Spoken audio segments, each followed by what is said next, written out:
Welcome to Facts or Frauds. Are we ready, Mr. Reynolds? Yes. Okay, Mr. Reynolds, state your name. Your Honor, if I could probably clear this up, Mr. Reynolds is objecting to a video arraignment at this time. Mr. Reynolds, state your name. Irvin Reynolds. This is case number 240-608-7701. Prequel State of Michigan versus Irvin Reynolds. Mr. Reynolds is being charged with count 1, felonious assault. Did make an assault upon Elisa Jordan Smith with a dangerous weapon, a pistol, without intending to commit the crime of murder or to inflict great bodily harm less than murder, contrary to MCL 750.82, a 4-year felony and or $2,000 fine. Count 2, weapons felony firearm. Did carry or have in his possession a firearm, with a pistol at the time he committed attempted to commit a felony, to it, felonious assault, contrary to MCL 750.227B, 2 years consecutively with and preceding any term of imprisonment imposed for the felony or attempted felony conviction. Mandatory forfeiture of weapon or device. Count 3, domestic violence. Did make an assault or an assault and battery upon Elisa Jordan Smith, an individual with whom he had a dating relationship, contrary to MCL 750.81 subparent 2. That's a 93-day misdemeanor and or a $500 fine. A consecutive sentence may be imposed on MCL 750.506 sub small a if the assault was committed in a place of confinement, as well as habitual second offense notice. Appearances, please. Lisa Coyle, appearing on behalf of the people. And again, Your Honor, Sydney Rushing, P78830, on behalf of Mr. Reynolds. And again, Your Honor, I'd just like to advise the court, my client is objecting to a video arraignment. He would like to be arraigned. Noted for the record. Noted for the record. Bond recommendation, Mrs. Coyle. Your Honor, based on, he's currently on a parole hold.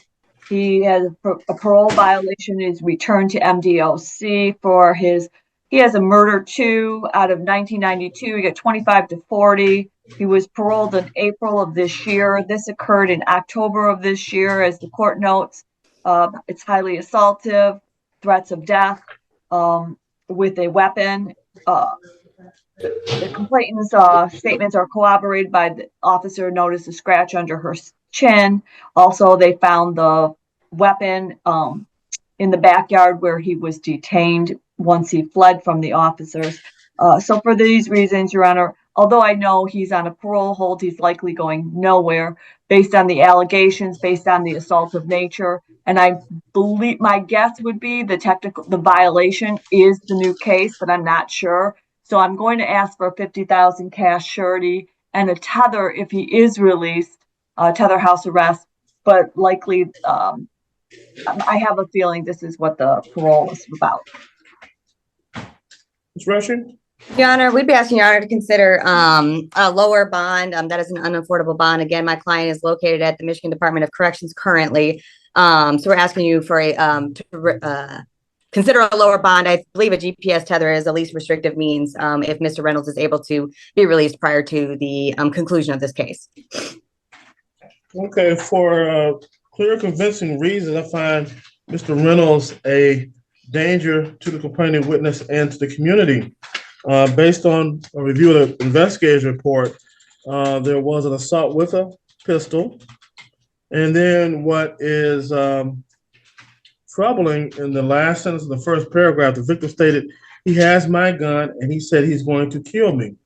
And given his prior murder conviction, I believe he has great ability to carry out that threat. And so for those reasons, I find that he's a danger to the community. I'm going to adopt the recommendation of the people, a $50,000 cash surety. While his case is pending, he's not possessing handguns, firearms, other dangerous weapons, no contact with Lisa Smith. If he's able to post bond. Excuse me, Your Honor. Excuse me, Your Honor. I don't mean to be rude and interrupt, but it's too late for that. It's too late for that. Well, I mean, y'all got a whole little thing going on here. She don't represent me. She not my. Thank you. Woo! Fun Friday. Okay. Okay, Mr. Reynolds, I just want you to listen.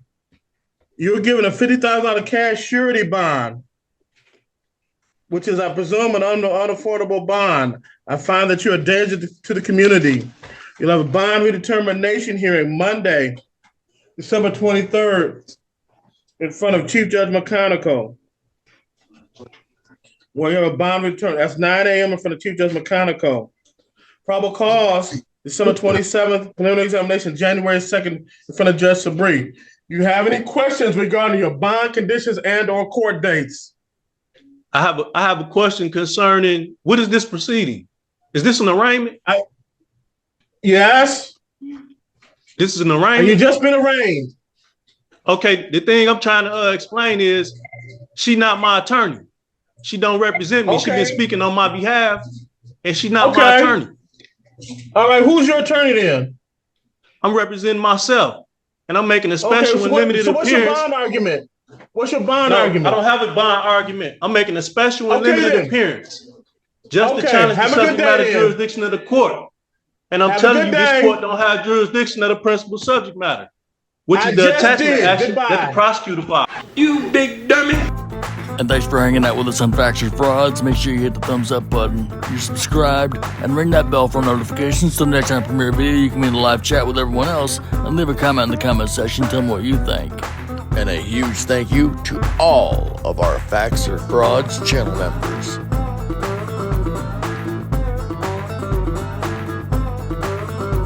And if you're still hanging out, thank you. I appreciate you all. Make sure you hit the thumbs up button, subscribe, and ring that bell. Also, leave a comment in the comment section. Tell me what you think.